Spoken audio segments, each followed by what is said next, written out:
সাদা সাদা কালা কালা, এই সাদা সাদা কালা কালা রঙে জমেছে সাদা কালা।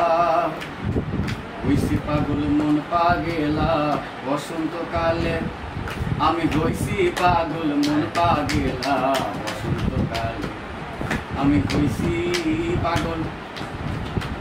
পাগল মন পাগেলা বসন্তকালে। এই সাদা সাদা কালা কালা গানটা হচ্ছে হাসিম ভাইয়ের।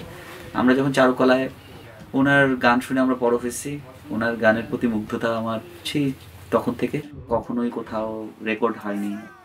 সবার প্রিয় মানুষ প্রথম একদিন কল দিছে, এমন একটা গান করতে হবে যে গানটা অনেকগুলি মানুষ নৌকার উপরে দাঁড়ানো অবস্থায় হঠাৎ করে যা পাইতেছে ওইগুলি দিয়ে বাজায় বাজায় জাস্ট একটা গান করতেছে।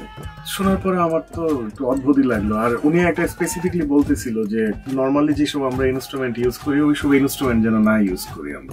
শুটের আগে একটা এরকম একটা ট্র্যাক বানানো ওই সময় আমার জন্য খুবই চ্যালেঞ্জিং ছিল। সো একটা স্টুডিওতে আমরা গেছি, শুভ ভাইয়ের স্টুডিওতে। উনি দেখে বলতেছে, এই তোরা এগুলি কি নিয়ে আসছো, এগুলি দিয়ে কি করবি, সাউন্ড কেমনে বের হইব? আমার কষ্ট হইতেছে রে।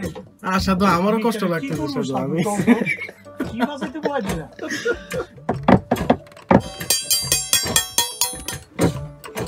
থ্যাঙ্কস জানাতে চাই দীর্ঘদিনের পার্টনার মিথুন ভাইকে। এই অযন্ত্রগুলো যেগুলি আসলে মিউজিক্যাল ইনস্ট্রুমেন্ট না, এগুলি উনি বাজাইছে। খমকটা বাজানো হয়েছিল আমাদের অসাধারণ মিউজিশিয়ান নাবিক ভাইকে দিয়ে।